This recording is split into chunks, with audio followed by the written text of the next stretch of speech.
अस्सलाम वालेकुम everyone, welcome back to the Unity game development series. पिछली वीडियो में हमने बात की थी टर्नरी ऑपरेटर्स की कि हम कैसे एक कॉम्प्लिकेटेड इफ एल्स स्टेटमेंट को हम एक शॉर्ट फॉर्म में लिख सकते हैं। इस वीडियो में हम बात करेंगे कॉन्स्टेंट्स की। अगर हम कॉन्स्टेंट्स के नाम पे जाएं तो कॉन्स्टेंट का मतलब है कोई चीज़ जो चेंज नहीं होती, जिसकी वैल्यू एक फिक्स्ड होती है। जैसे कि ज़िंदगी में अगर आप अपनी लाइफ में देखेंगे तो ज़िंदगी आपने कब पैदा होना है ये चीज़ लिखी हुई है, आपने कब मरना है ये चीज़ लिखी हुई है, यानी कि कुछ चीज़ें आपकी लाइफ में भी कॉन्स्टेंट होती हैं। अब ये क्यों यूज़फुल होती हैं? फॉर एग्जांपल अगर हमने अपने प्रोग्राम में डिफ़ाइन करना है पाई की वैल्यू, अब पाई की वैल्यू हमें पता है कि वो फिक्स्ड है, 3.14 है, वो चेंज नहीं होती। या फिर हमारी ग्रेविटी की जो वैल्यू है अर्थ के ऊपर 9.8, वो कुछ वैल्यूज़ हैं जो चेंज नहीं होती। अब कोड के अंदर, सी शार्प के अंदर उसको अगर हमने रिप्रेजेंट करना है तो उसके लिए हम एक कांस्टेंट वेरिएबल का यूज़ करते हैं। अब कांस्टेंट हम कैसे लिखते हैं तो उसका सिंटेक्स देखते हैं। कांस्टेंट वेरिएबल बनाने के लिए सबसे पहले आप कॉन्स्ट का कीवर्ड डालते हैं। कॉन्स्ट यानी कि कांस्टेंट की एक शॉर्ट फॉर्म है। उसके बाद डाटा टाइप क्या होते हैं हमारे पास? इंटीजर, बूल, फ्लोट, डबल। उसके बाद वेरिएबल का नेम, कांस्टेंट के वेरिएबल का नेम हम कुछ भी रख सकते हैं, हम एप्पल, बनाना, कुछ भी यहाँ पे रख सकते हैं। उसके बाद असाइनमेंट ऑपरेटर, इक्वल का साइन, एंड देन उस कांस्टेंट में जो वैल्यू हम असाइन कर रहे हैं वो क्या है, एंड देन उसके बाद सेमीकोलन। तो आप कोड एडिटर ओपन करते हैं, विजुअल स्टूडियो, और उसके अंदर हम इसको प्रैक्टिकली देखते हैं। तो कॉन्स्ट वेरिएबल बनाने के लिए क्या करना है? पहले कॉन्स्ट हमने लिख दिया। उसके बाद हम डाटा टाइप फ्लोट, यानी कि हम पाई की वैल्यू स्टोर करा रहे हैं तो फ्लोट।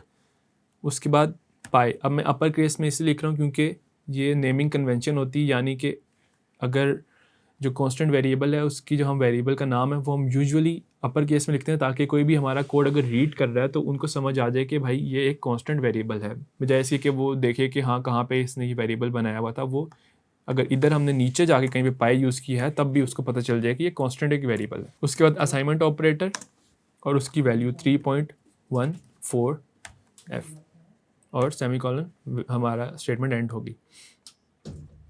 अब इसके नीचे ग्रीन लाइन आ रही है, इसके ऊपर होवर करते हैं तो वो कह रहा है कि variable pi is assigned but value is never use, यानी वो कह रहा है कि आपने बस असाइन कर दिया, कहीं यूज़ भी करो। तो हम यूज़ कर लेते हैं। यूज़ करने के लिए कंसोल डॉट राइट लाइन करेंगे, टैब से वो ऑटो कंप्लीट हो जाता है।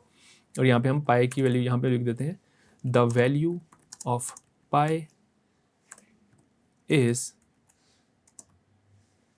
यहाँ पे प्लस 3.14 की जगह हम यहाँ पे लिखेंगे पाई। अभी हम यहाँ पे कॉन्कैटिनेशन कर रहे हैं, हमने स्ट्रिंग्स के अंदर ये चेक किया था, तो ये ऑटोमेटिकली इसको और इसको स्ट्रिंग में कन्वर्ट करेगा। पाई की वैल्यू को ऑटोमेटिकली ये स्ट्रिंग में कन्वर्ट करके इस स्ट्रिंग के साथ ऐड कर देगा, कॉन्कैटिनेट कर देगा।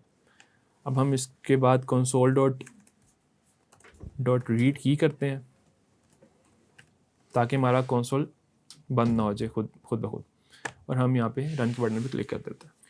अच्छा, तो हमारा आउटपुट यहाँ पे शो हो गया, the value of pi is 3.14 as expected, जो हमने यहाँ पे लिखा था। उसके बाद लेट्स से हम कोई और कांस्टेंट का वेरिएबल बना लेते हैं, कॉन्स्ट डबल, और इसको हम कहते हैं ग्रेविटी, और इसकी वैल्यू हम यहाँ पे रख देते हैं 9.8। अब जब डबल आप बनाते हैं तो डबल के साथ आपने एफ नहीं डालना होता, वो ऑटोमेटिकली उसको डबल असाइन हो जाता है। फ्लोट के लिए हमने स्पेसिफाई करना होता है कि वो फ्लोट है, और यहाँ पे हम लिख देते हैं कंट्रोल, इस लाइन के ऊपर आगे यहाँ पे क्लिक करके कंट्रोल डी करूँगा तो वो उसकी एक डुप्लीकेट बन जाएगी। और हम यहाँ पे लिख देता हूँ the value of gravity is gravity. Save किया कंट्रोल एस से और रन किया कोड, तो हमारे पास आउटपुट आ गया, the value of pi is 3.14, the value of gravity is 9.8। हम किसी भी वेरिएबल को कॉन्स्ट बना सकते हैं। फॉर एग्जांपल हम कहते हैं const string my name, let's say आपका नेम चेंज ही नहीं हो सकता, वो हमेशा कांस्टेंट ही है, तो हम यहाँ पे अपना नेम भी कांस्टेंट बना सकते हैं, और हम इसको कहते हैं दानियाल। इस लाइन पे कंट्रोल डी किया, यहाँ पे लिखा माई नेम इज़, सेव किया और रन किया, तो हमारे पास आगे माई नेम इज़ दानियाल। अगर आप कांस्टेंट की वैल्यू को चेंज करना चाहेंगे तो आपका जो कंपाइलर है वो आपको अलाउ नहीं करेगा। अगर हम लिखते हैं हम लिखते हैं पाई इक्वल्स टू 10, तो हम देख सकते हैं कि वो ऑटोमेटिकली उसके नीचे एक रेड लाइन आ गई है, यानी कि वो हमें अलाउ ही नहीं कर रहा कि हम उसकी वैल्यू चेंज कर सकें। तो कांस्टेंट का फ़ायदा ये होता है कि आप कहीं पे भी उसकी वैल्यू कोड में चेंज नहीं कर सकते। एक दफ़ा आपने असाइन कर दी उसकी वैल्यू, वो फिक्स रहेगी आपके पूरे कोड के एग्जीक्यूशन के अंदर। तो कांस्टेंट्स के लिए इतना ही था। अगली वीडियो में हम बात करेंगे इनपुट हैंडलिंग की, कि हम यूज़र से इनपुट कैसे ले सकते हैं। तो मिलते हैं अगली वीडियो में। अल्लाह हाफ़िज़।